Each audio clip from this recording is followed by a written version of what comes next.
let me invite all of you to take a step back in time, specifically 15 years ago, and not just a step back in time, but a different place altogether.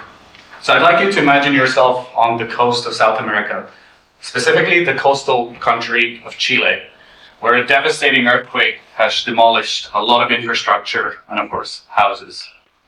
I'm putting you in the exact same position that the Pritzker-winning architect Alejandro Arvina found himself in when he was tasked with rebuilding the houses for the marginalized communities in the coastal fishing villages of Chile. Now, they had money to rebuild the town, but they didn't have unlimited budgets. So I'm going to pose you the same question he posed to the residents of the social housing. They had money to do some things, but not everything. And so the question he posed to them was, do you prefer to have a boiler or a water heater or a bathtub? There's money for one, there's not money for both.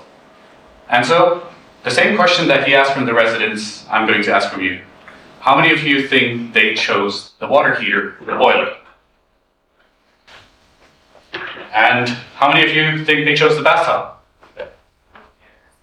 So, the reality was that 99% of them chose the bathtub, but not for the reasons that you might think. For us, the bathtub looks like a luxury item that, after a long day at work is where you go and enjoy and relax for the night.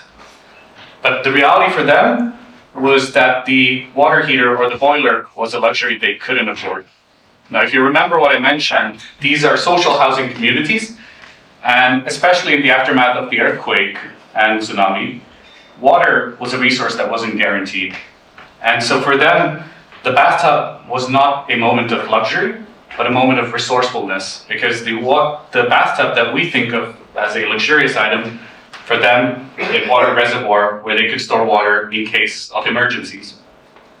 And I wanted to bring this example up because it talks about curiosity, but also about empathy. And the reality is that no matter how much we try, we're never fully able to understand what others are going through, but we can always try. And the reality also is that no matter how privileged we are, it is our duty to also be able to recognize that we cannot know everything. But it is our duty to pursue that. And the reason I wanted to start with this is because empathy and curiosity go well together. But there is a line.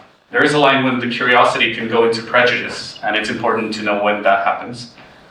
And when I say empathy and curiosity, what I also mean is that entrepreneurs are the biggest problem solvers in the world, or at least they claim to be.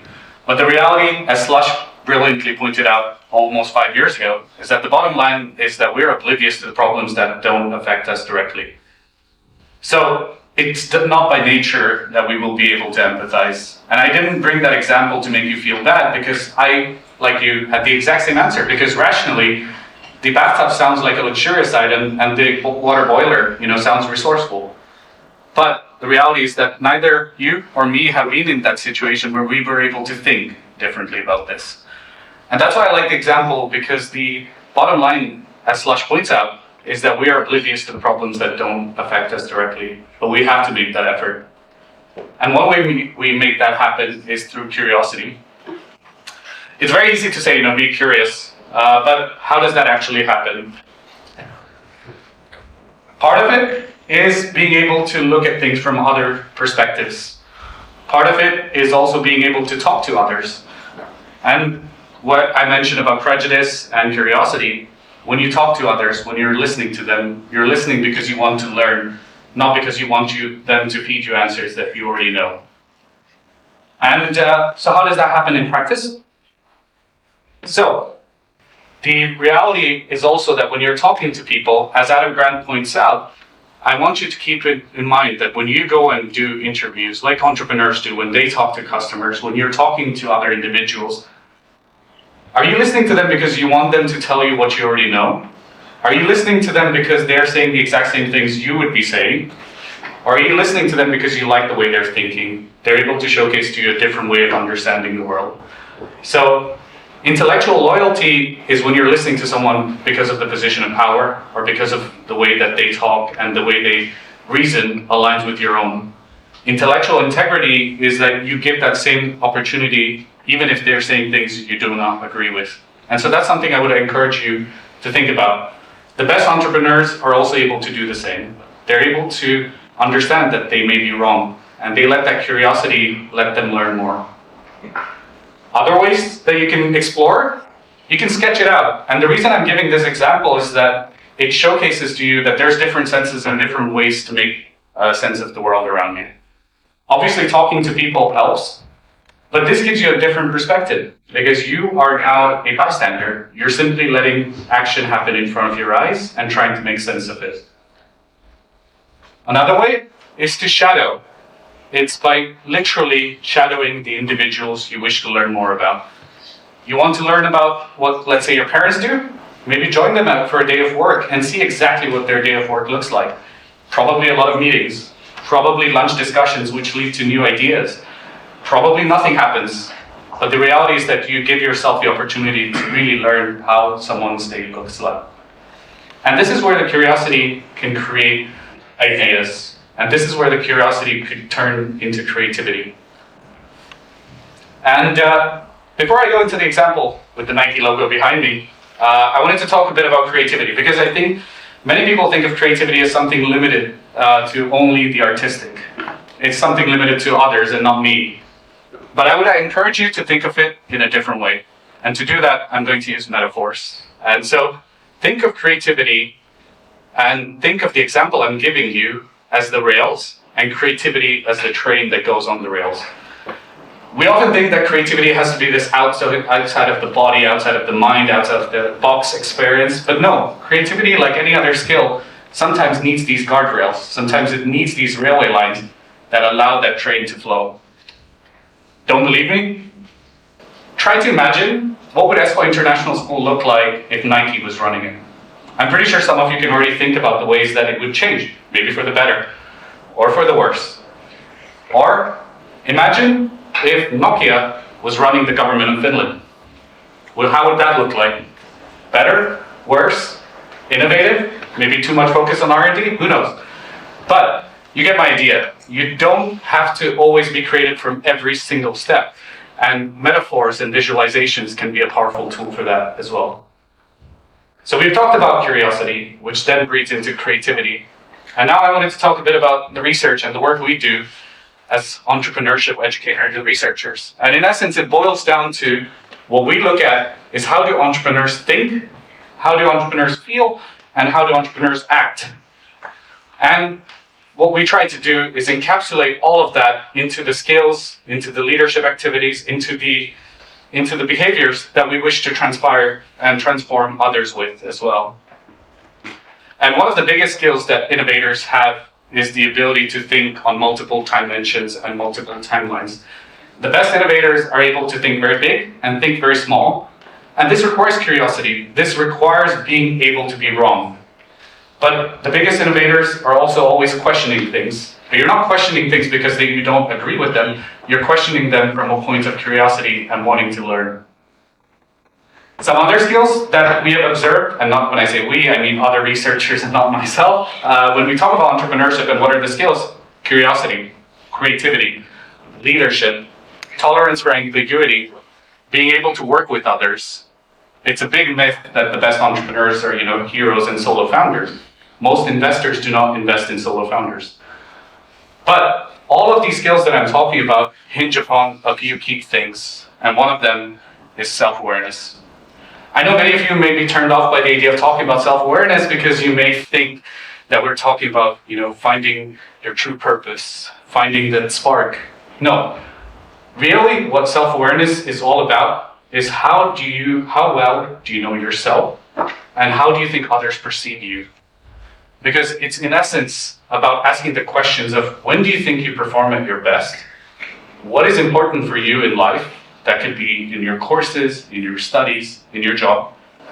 And it's also about how do you think others perceive you? Do you feel like you're being boxed into certain categories? Or do you feel like you're not fulfilling your full potential? It's not about passions. There's been enough studies by authors like David Epstein to show that self-awareness doesn't mean finding your true passion. It's rather about being able to know who you are and what you really want to do. And what you may want to do is a lot of things. So the reality of self-awareness is about asking yourself who you are. How well do you think you know yourself? How well do you think others know who you are? Because the best entrepreneurs really know why they're getting into entrepreneurship in the first place as well. And it's about finding out how you perform. What are the things that make you strong? What are the things that make you weak? And being able to recognize how to challenge those. So now I've talked about, curiosity and creativity. But how do we turn that into action? How do we turn things from going into understanding how the world is, why the world is the way it is, how do we want to change it, and how do we actually now make things happen? And I wanted to give an example of something that started in Finland. This was Slush back in 2008 in a hall very similar to this. It started with less than 200 people, and today Slush looks something like this. At its peak, it has 25,000 people flying in from all over the world, some of the biggest investors, some of the biggest companies, and some of the biggest startups in the world in Helsinki in November, in the worst time of the year. And I wanted to give this example, not because I think Slush is the only example of this, but you can see, it started with the ambition, but the ability to just act. They never knew that Slush would one day look like this, but they always had the ambition, but they didn't let the fear of the first couple of Slushes being very small affect their larger ambition. And so today, there are more volunteers, actually 5 times more volunteers than the number of attendees at Slush. We usually have 1,500 volunteers and more than 20,000 attendees at Slush. But something I also wanted to mention, and another quote from Adam Grant about taking action, is the ability to also be wrong and the ability to change your mind. You tried something, it didn't work. That's okay. You will try to change it again, and you will be okay with being wrong. So, if that all still didn't make sense, let me give you a very practical example of it. Imagine if Nike was running your local football team. Probably you're getting a lot of ideas, but maybe the easiest point to start is organizing a football match. Maybe inviting Nike as a sponsor there, and imagining how would Nike do it if they just did it. And how we do it in entrepreneurship and in education, and this is maybe my biggest tip, is by just calling it a pilot. By calling it a pilot, you're giving yourself the permission to be wrong. At least that's how I do it. We have million-euro projects, and we call them a pilot because then it allows us to learn from them. So I don't know the psychology behind it, but at least for me, when I say something is a pilot, it doesn't mean I want it to fail, but I'm okay with it failing as long as I learn from it. And the reality is something like this. Nothing is usually as difficult as just being able to get started. And the workflow looks like this. What needs to be done? Do you need someone's permission? Can I take care of it? And most likely you can. And I wanted to end with some examples of what this looks like in practice. So Forbes every year releases a 30 under 30 in Europe. And Finland had 9 of them this year. 8 of them from Aalto University, all under 30 years old, all willing to take action to make something happen. So maybe these are the principles to keep in mind. These are from Slush, but I fully agree with many of them as well. It's about being curious, trusting by default, world-class standards, ambition, and caring deeply.